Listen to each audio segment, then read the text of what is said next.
오늘은 계시록 2장 10절, 11절 말씀을 근거로 죽도록 충성하라. 그러면 생명의 면류관이 기다린다라고 하는 제목의 말씀으로 함께 은혜를 나누려고 합니다. 서문학교회는 칭찬만 있는 그런 이제 7교회 중에 칭찬만 있는 교회예요. 그래서 말씀의 내용이 굉장히 간단해요. 그죠? 왜 그럴까요? 칭찬만 있는데 말이 필요 없어요. 그렇죠? 우리가 신앙생활 잘하면 하나님이 잔소리할 필요가 없잖아요. 그죠? 보기만 해도 이쁜데. 그래서 바로 오늘 본문 10절 같이 보시면, 자, 환난과 궁핍을 이겨낸 바로 서머나 교회에게 주신 주님의 권면의 말씀이죠. 다 같이 한번 봉독해 볼까요? 자, 내가 장차 받을 고난을 두려워 말라. 볼지어다 마귀가 장차 너희 가운데서 몇 사람을 옥에 던져 시험을 받게 하리니 하고 말씀하죠. 여기에 보면 앞에는 장차 내가 1인칭을 써서 내가, 그죠? 내가 장차 받을 할 때는 고난이라고 하는 단어를 써요. 그런데 뒤에 가서 너희가 10일 동안 환난을 받으리라 할 때는 고난이라고 하지를 않고 환난이라고 하는 단어를 써요.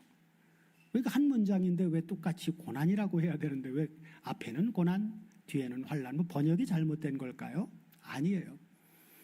원문을 봐도 앞에는 파스코라고 하는 단어를 썼어요. 파스코.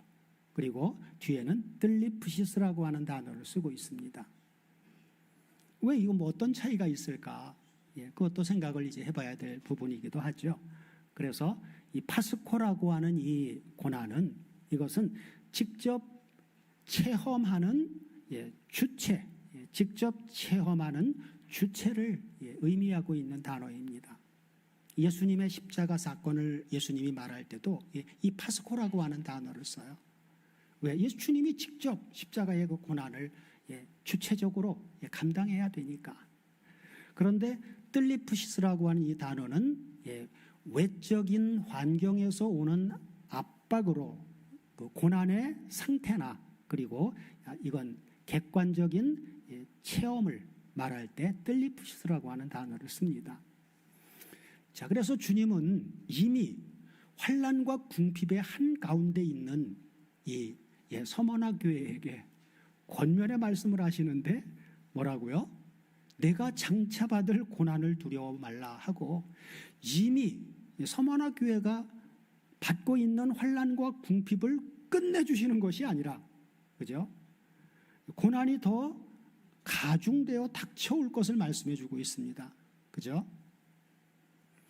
자, 그리고 이어서 주님은 가중되어 오는 가중되어 오는 이 고난과 환난을 또 막아주시는 것도 아니라 10일 동안 뭐 한다고요?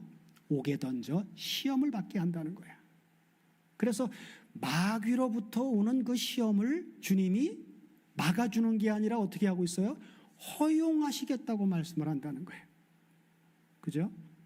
왜 그럴까요? 아니, 우리 같으면 막아주시고 벗어나게 해줘야 되는데 왜 더 가중된 고난을 허용하시냐 그 말이에요. 그래서 성경이 말하는 고난의 의미를 우리는 그래서 알아야 되죠.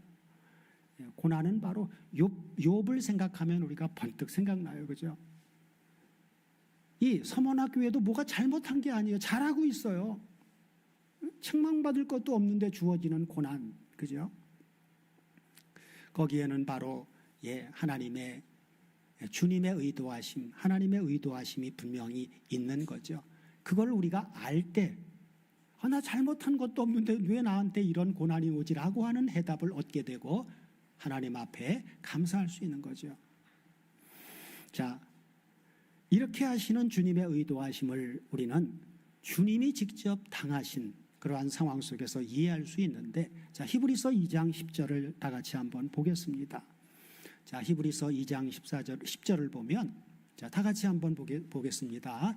만물이 인하고 만물이 말미암은 자에게는 많은 아들을 이끌어 영광에 들어가게 하시는 이래 저희 구원의 주를 고난으로 말미암아 온전케 하심이 합당하도다 그래요. 그죠? 만물이 인하고 만물이 말미암은 자는 바로 누구예요? 예, 우리 아버지 하나님을 얘기하고 있는 거죠. 그런데 아버지께서 우리를 구원하실 그 구원의 창시자인 주님을 어떻게 온전하게 했다고요? 고난으로 말미암아. 그러니까 아버지가 우리를 온전케 하시는 그러한 방법은 고난이 아니고는 안 된다고 말이에요. 고난을 통과하지 않고 온전해질 수 있는 방법이 없다고 말이죠. 주님에게 이렇게 하신 아버지 하나님의 의도하심, 그것은 바로 주님을 온전케 하심인데, 다시 말해서 어떻게 온전하게 하신 거예요? 예, 현실적으로 말하면 십자가의, 그렇죠, 죽음이라고 하는 고난, 그걸 통해서 어떻게 했어요? 온전하게 한 건 부활로, 그죠? 부활, 예, 승천으로, 그렇죠, 승리하게 하셨다는 것이죠. 십자가를 통과하지 않고는 부활이 없죠. 주님의 죽으심을 주님이 맛보지 않으면 부활이라고 하는 단어는 나오질 않아요. 그죠? 예, 그래서 바로 구원의 주를 고난으로 말미암아 온전케 했다라고 하는 것은 마지막 최종적인 고난은 바로 십자가의 죽으심이니까 그걸 통과해서 하나님은 부활로, 부활의 영광으로, 그리고 승천해서 어디요요? 하나님 보좌 우편에 모든 만물을 다스릴 수 있는 하늘과 땅의 모든 권세를 가진 자로서 그렇게 높여주셨죠. 온전케 하심입니다. 이것이 바로 복음의 비밀입니다. 복음의 비밀이에요. 자, 지상교회를 계시록에서는 전투하는 교회라고 그렇게 이제 드러내서 말하고 있는데, 그것은 바로 주님의 고난에 동참하는 교회라고 하는 의미입니다. 이런 맥락에서 중요한 요점이 대두가 되는데, 교회가 당하는 고난이, 그러니까 이 교회가 당하는 고난이 곧 누구의 고난이에요? 주님이 당하시는 고난이라고 하는 사실입니다. 교회가 당하는 고난이고 주님이 당하시는 고난이다. 왜냐하면 교회는 주님과 연합한 주님의 뭐예요? 주님의 몸이잖아요. 주님의 몸이기 때문입니다. 흔히 성경을 모르고 어린아이 때 고난을 당하면 어떤 고백들을 많이 합니까? 나로 하여금 어찌하여 이런 고난을 당하게 하십니까? 하고 부르짖지만, 우리는 이제 말씀을 마음에 새겨서 알고 있다면, 그럴 때 우리는 어떻게 해야 돼요? 내 안에 계신, 내가 아니라 주님이 당하시는 고난이라고 하는 바로 주님 중심적인 고백이 우리에게서 나와야만 합니다. 이것을 알았던 사도 바울은 골로새서 1장 24절에서 이렇게 아주 당당하게 고백합니다. 골로새서 1장 24절을 보면 다 같이 한번 보겠습니다. 자, 내가 이제 너희를 위하여 받는 괴로움을 기뻐하고, 너희를 위해서 받는 괴로움, 너희는 바로 누구예요? 교회, 그리스도의 몸이죠. 그리스도의 몸된 교회를 위해서. 그러면서 기뻐한다는 거예요. 그러면서 그 고난을 무엇으로 얘기해 주고 있습니까? 그리스도의 남은 고난을, 내 고난이 아니라 그리스도의 남은 고난을 그의 몸된 교회를 위하여 내 육체에 채우노라 하고 말합니다. 우리 중에 바울만큼 고난을 겪은 사람이 과연 누가 있겠습니까?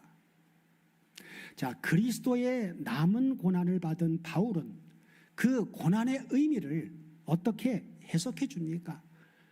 우리가 잘 알고 있는 고린도후서 1장 8절 9절을 보면 바울은 아주 숱한 고난을 당했는데 그 고난을 이렇게 해석해 주고 있죠. 형제들아, 우리가 아시아에서 당한 환난을 너희가 알지 못하기를 원치 아니하노니 힘에 지나도록 심한 고생을 받아 어떤 상황까지요? 살 소망까지 끊어지고 더 이상 못 살겠구나, 죽겠구나. 그러면서 다음 절 뭐라고요? 우리가 마음에 사형 선고를 받은 줄 알았으니 이제 죽었구나, 더 이상 살 소망이 없다. 근데 왜 그런 고난을 하나님은 잘못한 것도 없는데 하나님을 기쁘시게 하려고 화목하게 하는 복음을 날마다 전하고 있는 이 바울에게 왜 그런 엄청난 고난을 주셨느냐? 바울은 이렇게 해석하죠. 이는 왜냐하면 우리로 자기를 의뢰하지 말고 오직 죽은 자를 다시 살리시는 하나님만, 하나님도가 아니라 하나님만 의뢰하게 하려 하심이라 하고 해석해 주고 있죠. 사도 바울은 이렇게 하시는 하나님의 의도하심이 우리에게 바로 그렇게 해야만 더 큰 믿음을 주셔서 더 큰 사명을 감당하도록 하기 위해서라고 말해주고 있는 것이죠. 고난을 통하지 않고는 하나님께서 우리에게 주신 사명을 제대로 감당할 수 없다는 것. 본문 10절에서 우리가 그 환난을 받는 기간을 사도 요한을 통해서 성령께서 10일이라고 하는 기간, 10일이라고 하는 기간을 말해주죠. 10일 동안 환난을 받게 된다라고 하는데 이 10일이라고 하는 이 10일이 과연 문자적인 10일일까요? 그래서 계시록 20장 4절을 보면 이것과 대조되는 말씀인데, 자, 20장 4절을 보면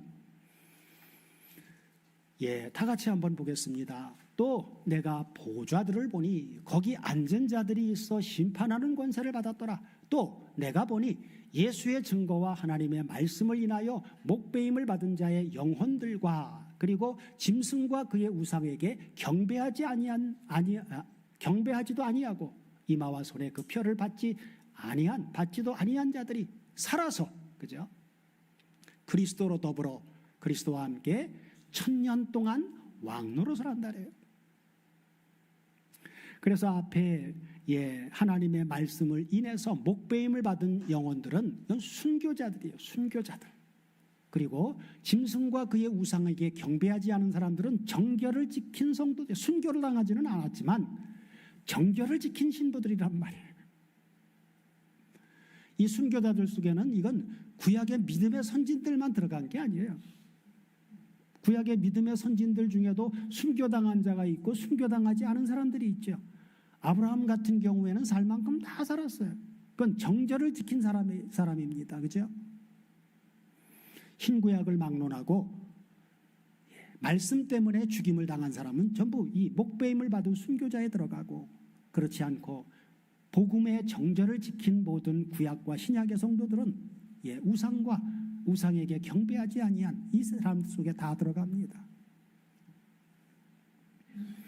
자, 그래서 10일 동안 환난을 받는다라고 하는 이 환난은 10일이에요. 그죠? 10일로 표현됐지만 주님과 함께 왕노릇하는 것은 어때요? 10일이 아닌 1000년이죠. 그렇죠? 그러니까 환난은 10일이지만 영광은, 주님과 함께 누리는 영광은 1000년이라고 하는 거예요. 그렇죠? 자, 그렇다면 10일과 이에 대조되는 1000년은 어떤 의미일까요? 자, 고린도후서 4장 17절을 보면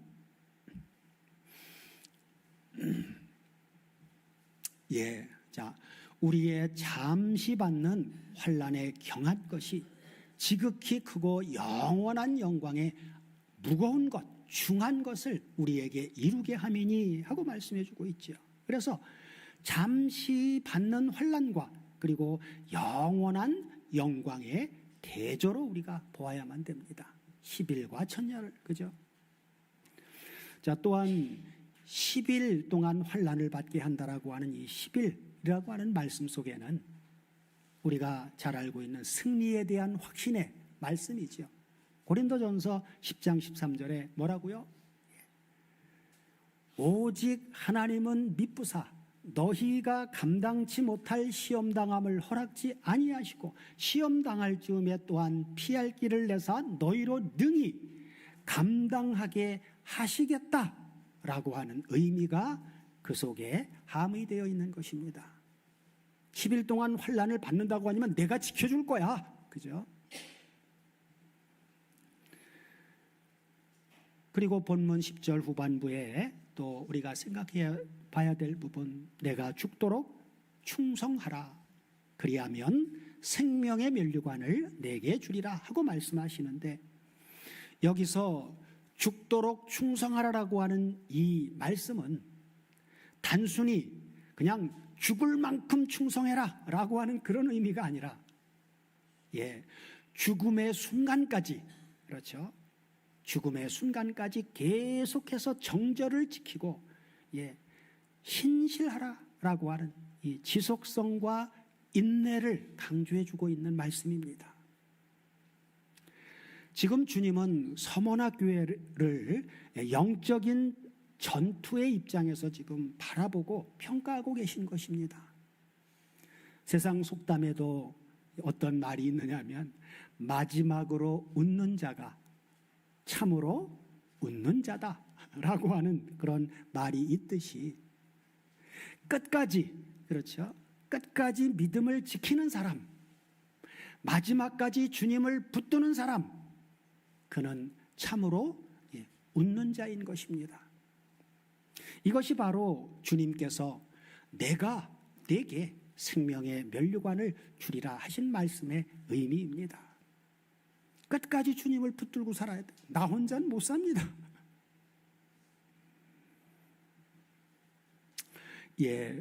자, 성경은 면류관이 누구에게 주어진다고 말씀합니까? 오늘 본문은 이기는 자라고 되어 있는데, 그렇죠? 자, 사도 바울은 디모데후서 4장 7절에서 마지막 유언과 같은 서신이죠. 복음의 아들 디모데에게 보낸 죽음을 앞두고 마지막으로 보낸 겁니다. 그때 사도 바울은 이제 달려갈 길을 다 마친 그러한 자신의 생애를 벌써 감지하고 있어요. 그러면서 뭐라고요? 내가 선한 싸움을 싸우고 나의 달려갈 길을 마치고, 뭘 지키면서 마친 거예요? 믿음을 지켰으니. 그죠? 그러니까 믿음으로 달려간 거예요. 자기 생각으로 달려간 게 아니죠. 자, 믿음을 지켰으니, 그러면서 8절, 이제 후로는 나를 위하여 뭐가요? 의의 면류관이 예비되었으므로 주 곧 의로우신 재판장이 그날에 내게 주실 것이니. 그러면서 뒤에 우리에게도 소망을 주지요. 내게만 아니라 주의 나타나심을 사모하는 한두 사람이 아니라 모든 자에게니라 하고 말씀해 주고 있죠. 그러면 이 모든 자는 주의 나타나심을 사모하는 자인데, 어떻게 해야 주어져요? 사모하면 그냥 사모하고만 있으면 돼요? 아니에요. 선한 싸움을 싸우고, 그 싸움을 싸우면서 달려가야 되고, 그리고 믿음을 잃어버리면 안 돼요. 믿음을 끝까지 지켜야 돼요. 그래서 환난과 궁핍의 한가운데 서 있는 서머나 교회는 주님의 눈에는 분명히 세상의 눈에는 가난한 교회였지만, 지질이 가난한 교회였지만, 주님의 눈에는 분명히 부요한 교회였고, 그리고 믿음으로 이겨서 승리한 교회였습니다. 이런 서머나 교회가 죽도록 충성하게 되어지면 받게 될 면류관이 바로 뭐라고요? 그게 바로 생명의 면류관입니다. 자, 그렇다면 서머나 교회가 어떤 의미에서 승리한 교회입니까? 우리는 앞으로 상고하게 될 계시록 4장에서 20장 말씀의 내용을 통해서 계시록이 말하는 승리, 그것은 무엇이 승리이며 또한 누가 진정한 승리자인가 하는 것을 이제 분명하게 보게 될 것입니다. 먼저 앞서 죽도록 충성한 예를 하나 이제 들어보면 바로 계시록 11장의 내용인데, 거기에 보면 두 증인의 사역을 통해서 우리가 살펴보면 바로 이렇습니다. 자, 계시록 11장 3절 같이 보시면 자, 내가 나의 두 증인에게 권세를 주리니, 그렇죠? 권세를 받은 이 두 증인이 저희가 굵은 베옷을 입고 1260일 동안 예언하리라 그래요.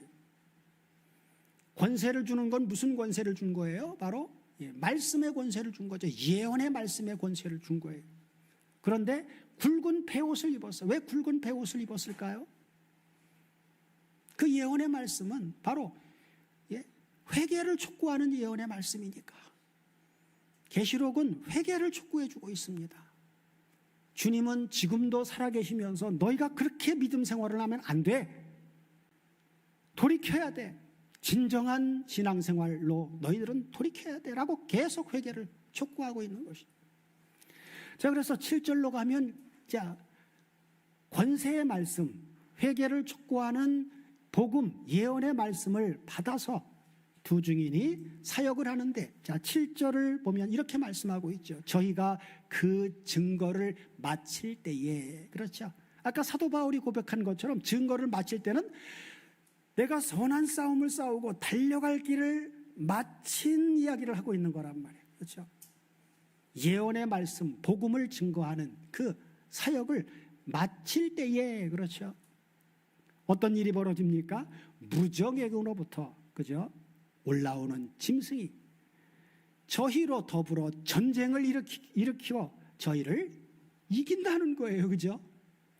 자, 이 이김의 시점을 잘 봐야 됩니다.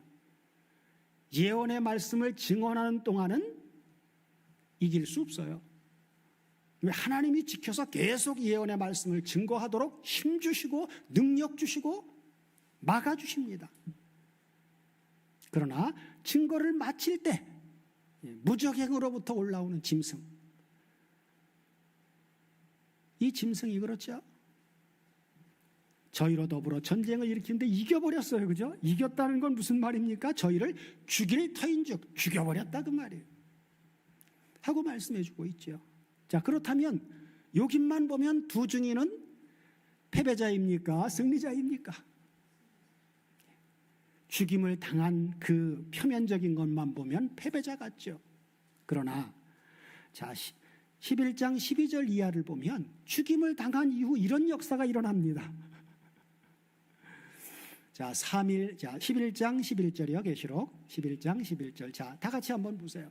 3일 반 후에, 그렇죠. 3일 반 후에 하나님께로부터 푸류마 영이 저희 속에 들어가매 저희 발로 일어서니 구경하는 자들이 크게 두려워하더라. 그죠? 죽었던 사람이 어떻게 된 거예요? 살아나 버렸죠. 예수님이 십자가에 죽임을 당했지만 3일 만에 부활하신 것처럼 두 증인도 바로 예수님의 죽임 당하심과 부활을 그대로 갖다가 여기에다가 적용을 하고 있어요.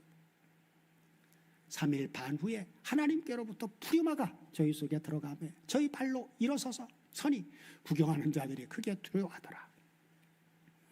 자, 12절도 연결해서 보면 이렇게 나오죠. 그냥 부활한 것만이 아니라 하늘로부터 큰 음성이 있어 이리로 올라오라, 이리로 올라오라.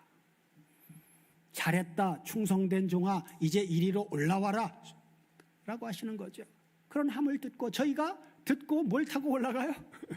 구름을 타고 하늘로 올라가니 누구도 봐요? 원수들도 구경하더라. 다 직접 보는 상태에서 올라간다라고 하는 것, 그죠? 예수님도 부활해서 그냥 아무도 모르게 가셨나요? 아니요. 제자들이 눈으로 놀래가지고 두 눈이 휘둥그레져가지고 이게 도대체 무슨 일이냐 목도하는 가운데 올라가셨죠. 그런 것처럼 두 증인도 똑같은, 근데 거기는 예수님 부활해서 승천할 때는 원수들을 못 봤어요. 그죠? 구원받을 원수들만 봤죠. 철천지 원수들은 아무도 못 보고, 그죠? 그래서 계시록 12장 11절도 보면 계시록적인 진정한 승리, 이것을 바로 이렇게 말해주고 있죠. 또 여러 형제가 어린 양의 피와 자기의 증거하는 말을 인하여 저를 이기었으니, 여기 저를 이겼다라고 하는 건 누굴 이긴 거예요? 단수를 쓰고 있는데 여기 저는 바로 계시록 앞에 문맥을 통해서 보면 옛뱀막이 사탄을 말해주고 있습니다. 사탄을 이길 수 있는 유일한 근거가 바로 뭐냐? 어린 양의 피와 자기의 증거하는 말 아니고는 이길 방법이 없어요. 저희를 이기었으니 그들은 죽기까지, 그죠? 자기의 생명을 아끼지 아니하였도다. 죽도록 충성한 것이다, 그 말이죠. 그러므로 성경은 두 증인을 패배자가 아닌 승리자라고 분명하게 말씀해 주고 있는 것이죠. 자, 옛뱀마귀 사탄과 그에게 속한 자들은 어린 양 예수 그리스도의 증인들을 죽임으로 그들이 승리한 줄로 알았으나 그것은 세상의 관점이고 주님은 죽기까지 그 정절을 지킨 증인들을 승리자라고 말씀하신 것이죠. 왜냐하면 사탄은 뭘 죽일 권세가 있어요? 몸을 죽일 권세가 있어요. 그죠? 사탄은 몸은 죽여도 뭔 못 죽입니까? 믿는 하나님의 자녀들의 그 신앙의 정절만큼은 꺾지 못합니다. 성경은 하나님께서 이루시는 하나님의 나라가 바로 이렇게 죽기까지 충성한 그 정절을 지킨 이런 승리로 계속해서 한 사람 두 사람 확장되어서 완성된다라고 하는 그러한 것을 분명하게 우리에게 증거해 주고 있습니다. 마지막으로 성령께서 죽도록 충성한 자들에게 어떤 약속을 주십니까? 자, 11절, 본문 11절을 다 같이 보시면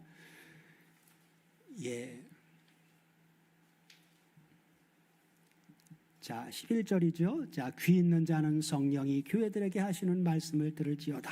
그러면서 이기는 자는, 그죠? 지면 어떨까요? 지는 자는 해당이 안 돼요. 이기는 자는, 자, 이기는 자는 승리의 비결이 뭐라고요? 어린 양의 피와, 그렇죠? 그의 증거하는 말, 그 복음을 증거하는 말, 그것으로밖에 이길 수 없다 그랬죠. 이기는 자는 둘째 사망의 해를 받지 아니하리라 하고 말씀해 주고 있죠.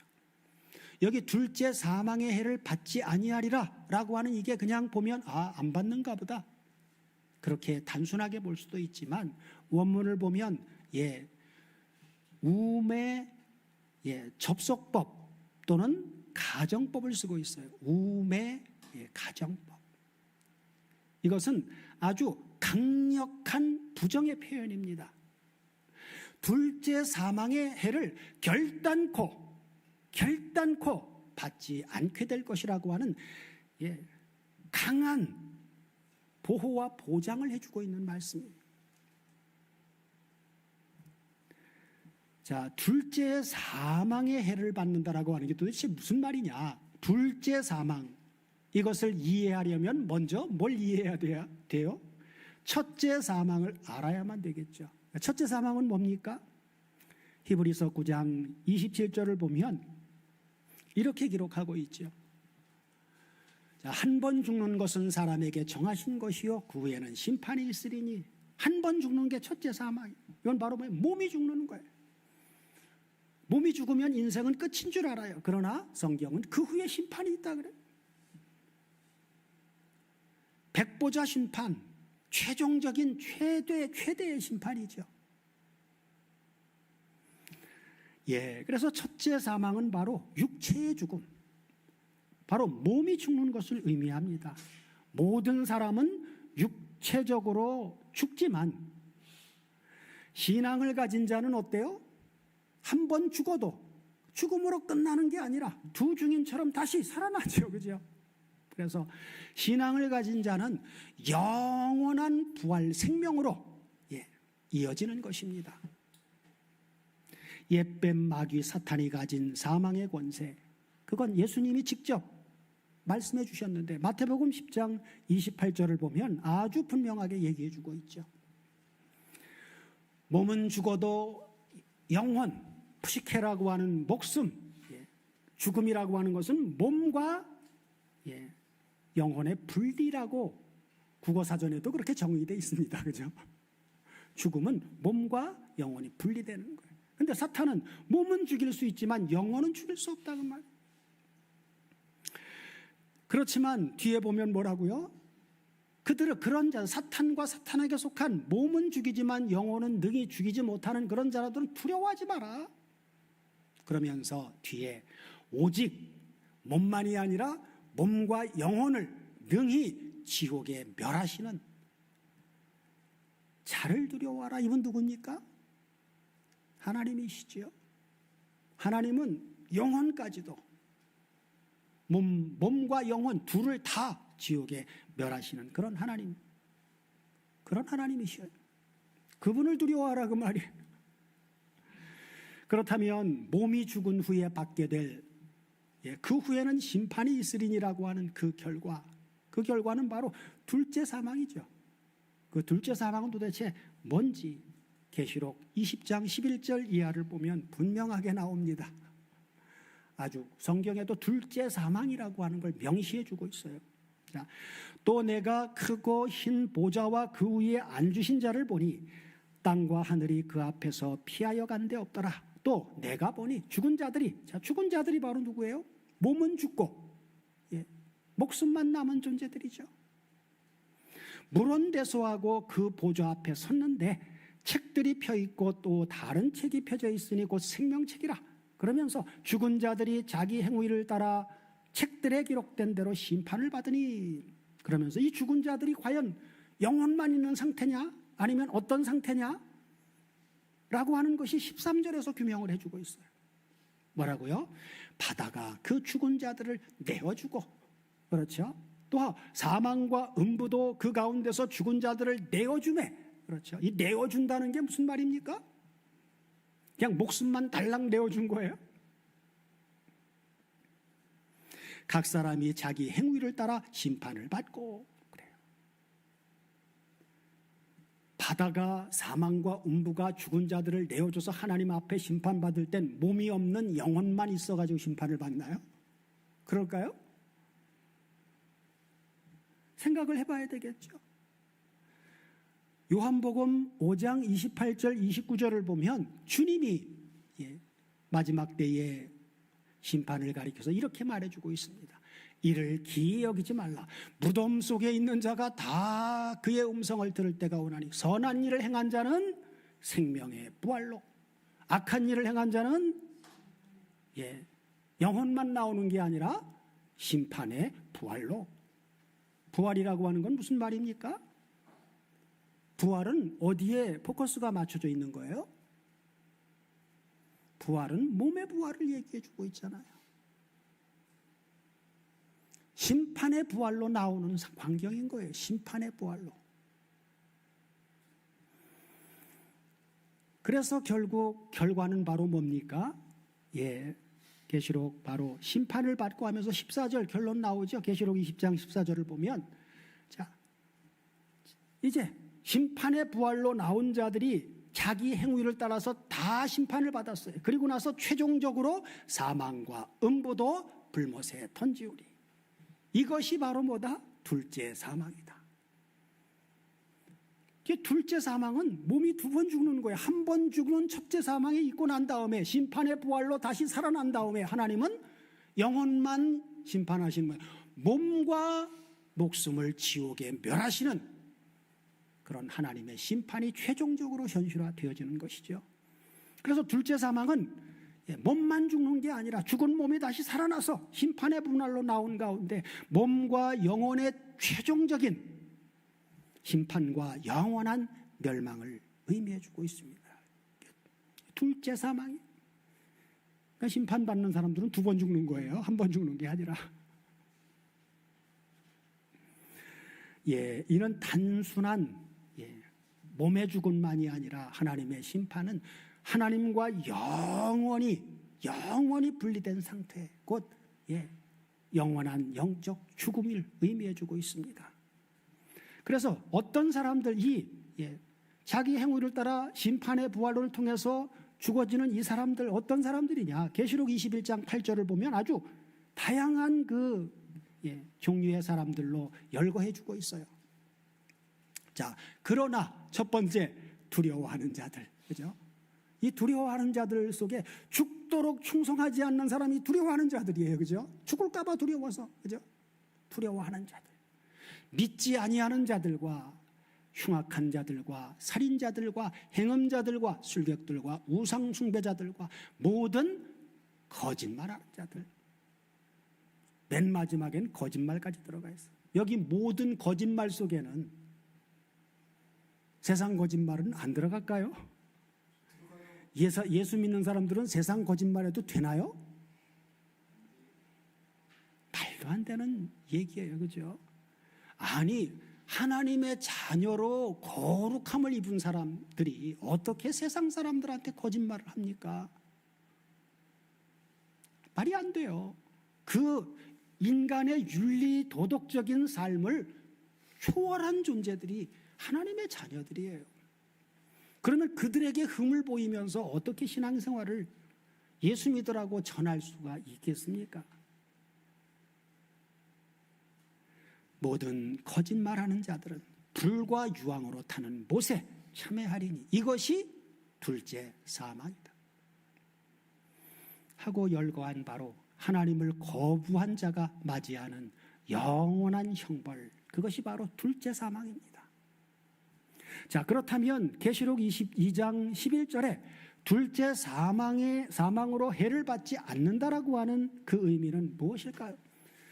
둘째 사망의 해를 받지 아니하리라 하신 이 말씀은 몸이 죽는 첫째 사망의 해를 받을지라도, 이 첫째 사망은요, 믿는 사람들도 다 당하는 거예요. 몸과 함께 영혼을 멸하시는 둘째 사망, 곧 불못에 해는 받지 않는다라고 하는 구원의 완성인 바로 영화부활, 그리고 영생에 참여하게 된다라고 하는 아주 엄청난 약속입니다. 그러므로 둘째 사망의 해를 받지 아니하리라 하신 말씀은 환난 중에 있는 서머나 교회를 향한 최대의 위로와 격려가 되는 말씀인 것이죠. 환난과 궁핍 중에 있는 서머나 교회에게 주신 약속이 바로 뭐예요? 생명의 면류관이고 그리고 영원한 생명입니다. 사랑하는 다솜교회 가족 여러분, 이제 서머나 교회가 아니라 우리가 성령이 교회들에게 하시는 말씀을 들어야 될 차례입니다. 그렇다면 오늘 본문이 우리에게 주는 도전은 뭘까요? 첫째는 순간적인 편안함이나 세상의 유혹보다 영적인 안전을 위해서 하나님께 충성하는 삶을 선택해야 한다는 것이고, 둘째는 육체적 죽음과 일시적 고난에 흔들리지 말고 영원한 생명을 바라보면서 살아가라고 하는 것이고, 셋째는 사망의 위험에 처한 세상을 위해 나만이 아니라 저 세상을 위해서도 구원의 복음을 전파하는 하나님의 사랑을 실천하는 삶을 살라고 하는 것입니다. 우리 모두로 하나님께서 우리에게 주신 더욱 큰 은혜가 어떤 시험과 어떤 환난 속에서도 끝까지 믿음을 지키면서 충성하는 그런 더욱 큰 믿음을 주시고 마침내 생명의 면류관과 영원한 생명으로 우리 모두를 충만케 해주시기를 우리 주 그리스도 예수의 이름으로 축원드립니다.